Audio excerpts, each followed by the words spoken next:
హిమకుంద మృణాలాభం దైత్యానం పరమంగురుం సర్వశాస్త్ర ప్రవక్తారం భార్గవం ప్రణమామ్యహం.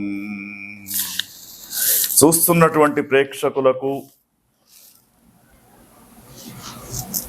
జూన్ 1వ తేదీ నుండి 28వ తేదీ దాకా సుమారుగా ఈ జూన్ మాసం ఒక 30 రోజులు శుక్రగ్రహం యొక్క మార్పు అనేది జరుగుతూ ఉంది. ఈ శుక్రగ్రహము మరి మీనరాశి నుండి మేషరాశిలోకి మారుతున్నటువంటి ఈ యొక్క 30 రోజులు శుక్రగ్రహం యొక్క లక్షణాలు ఏ విధంగా ఉన్నాయి, ఒక్కొక్క రాశికి శుక్రగ్రహం యొక్క అనుకూలత అననుకూలత ఏ విధంగా ఉందో తెలుసుకుందాం. గ్రహాలలో శుక్రగ్రహం చాలా మంచి గ్రహంగా చెప్తూ ఉంటారు. ఎందుకంటే భార్యాభర్తల యొక్క దాంపత్య జీవనం కావచ్చు, యువతీ యువకుల యొక్క ప్రేమ కలాపాలు కావచ్చు, అదేవిధంగా ఈ విషయాలన్నీ తెలిపేది శుక్రగ్రహం. కాబట్టి మరి ఈ శుక్రగ్రహం యొక్క విషయాలను కొన్ని మనం తెలుసుకుంటూ ఉంటే, ముఖ్యంగా శుక్రగ్రహం యొక్క తత్వం అయితే ఉందో జలతత్వంగా చెప్పబడుతూ ఉంది. తర్వాత ఈ శుక్రగ్రహము ముఖ్యంగా కొంతవరకు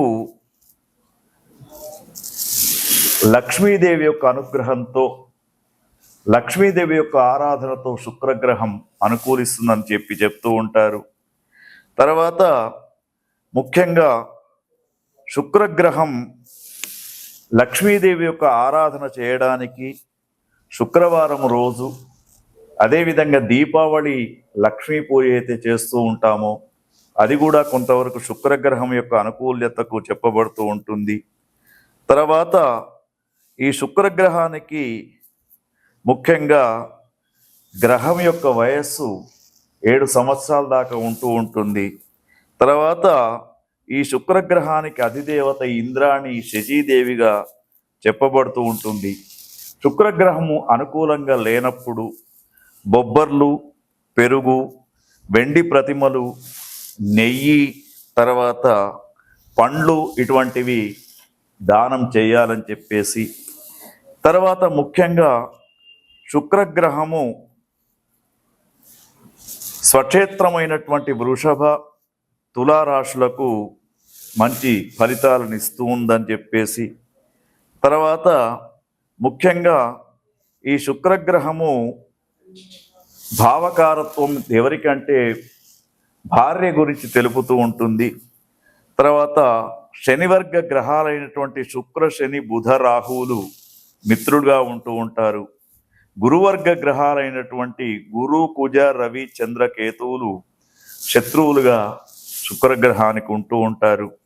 తర్వాత ముఖ్యంగా ఈ శుక్రగ్రహము ఏ విధమైనటువంటి మరి మనకు శుక్రగ్రహము సరిగ్గా ఉన్నప్పుడు దాంపత్య సుఖజీవనం పొందడం కానివచ్చు, లేకుంటే యువతీ యువకులు కలిసి ఉండడం కావచ్చు, ఇటువంటి అన్నీ కూడా జరుగుతూ ఉంటాయి. కాబట్టి శుక్రగ్రహం యొక్క అనుకూల్యత మరి ఈ యొక్క జూన్ మాసంలో 30 రోజులు వివిధ రాశులకు ఏ విధంగా ఉందో చూద్దాం. మొట్టమొదటి రాశి మనకు మేషరాశి. ఈ విశ్వావసునామ సంవత్సరములో జూన్ 1వ తేదీ నుండి జూన్ మాసం మొత్తం కూడా మేషరాశి జాతకులను గమనించినప్పుడు, ఆ మేషరాశి జాతకులో చూసినప్పుడు వారికి శుక్రారిష్టేతు సంప్రాప్తే శుక్ర పూజాంచ కారయేత్ శుక్ర ధ్యానం ప్రవక్ష్యామి పత్ని పీడోపశాంతయే.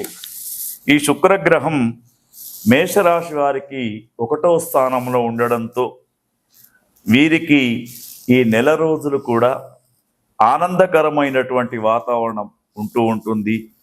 కార్య సాఫల్యత పొందుతూ ఉంటారు, దాంపత్య సుఖజీవనం పొందుతూ ఉంటారు.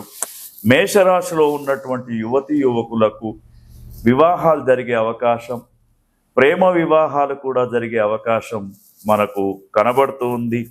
అయితే ఈ శుక్రగ్రహం అనుకూలంగా ఉన్నప్పుడు కొంతవరకు మరి ఇంతవరకు సంతానం కానటువంటి వారికి సంతానమయ్యే అవకాశం కూడా కనబడుతూ ఉంది. మేషరాశిలో ఉన్నటువంటి రాజకీయ నాయకులకు ఆనందకరమైనటువంటి వాతావరణం కనబడుతూ ఉంది.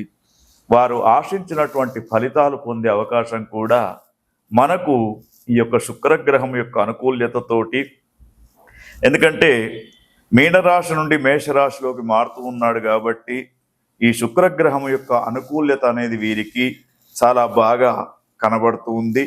అయితే వీరు ఇంకా శుక్రగ్రహంతో ఇంకా అనుకూల్యంగా వీరికి ఉండాలనుకున్నప్పుడు మరి మహాలక్ష్మి యొక్క ఆరాధనను వీరు చేయడం వీరికి శ్రేయస్కరంగా చెప్పుకోవచ్చు. సర్వమంగళ మాంగళ్యే శివే సర్వార్థ సాధకే శరణ్యే త్ర్యంబకే దేవి నారాయణి నమోస్తుతే. శ్రీ గురుభ్యో నమః. శ్రీమాత్రే నమః. చూస్తున్నటువంటి ప్రేక్షకులకు స్వాగతం. విశ్వావసునామ సంవత్సరంలో జూన్ మాసంలో మీనరాశి నుండి మేష రాశిలోకి మారుతున్నటువంటి శుక్రగ్రహం యొక్క అనుకూల్యత 11వ రాశి అయినటువంటి కుంభరాశి వారికి ఏ విధంగా ఉండబోతుందో చూద్దాం. 3వ స్థానంలో శుక్రుని యొక్క గమనం సంచారం అనేది జరుగుతూ ఉన్నప్పుడు కొంతవరకు కుంభరాశి జాతకులకు మధ్య రకమైనటువంటి ఫలితాలు కనబడుతూ ఉన్నాయి. వీరికి మరి వ్యాపారాలు కొత్తవి పెట్టకుండా ఉన్న దాంట్లో ఉండడం సుఖంగా ఉంటుంది. కొత్త వ్యాపారాలు పెడితే నష్టపోయే అవకాశం కనబడుతూ ఉంది. తర్వాత అదే రకంగా మరొక విషయం ఏమిటంటే వీరికి కొన్ని పనుల ద్వారా హాని జరిగే అవకాశం, ఉద్యోగ భంగం జరిగే అవకాశం కూడా కనబడుతూ ఉంది. స్త్రీ పురుషుల మధ్య చిన్న చిన్న వాటికి అలజడి వాతావరణం కనబడుతూ ఉంటుంది. తర్వాత కుంభరాశిలో ఉన్నటువంటి జాతకులకు ముఖ్యంగా వీరికి కొన్ని సూచనలు ఏమిటంటే వీరు లేత నీల రంగుతో ఉన్నటువంటి కర్చీఫ్ను దగ్గర పెట్టుకోవడం, శుక్రగ్రహానికి 20,000 జపాన్ని చేయించుకోవడం, బొబ్బర్లు దానం చేయడం వీరికి మరి ఒక ఉపాయంగా చెప్పడానికి అవకాశం ఉంది. వీలైనంత వరకు వీరు మరి లక్ష్మీదేవి యొక్క ఆరాధనను కూడా ఆరాధన చేయడం అనేది వీరికి ముఖ్య సూచనగా చెప్పడం జరుగుతూ ఉంది.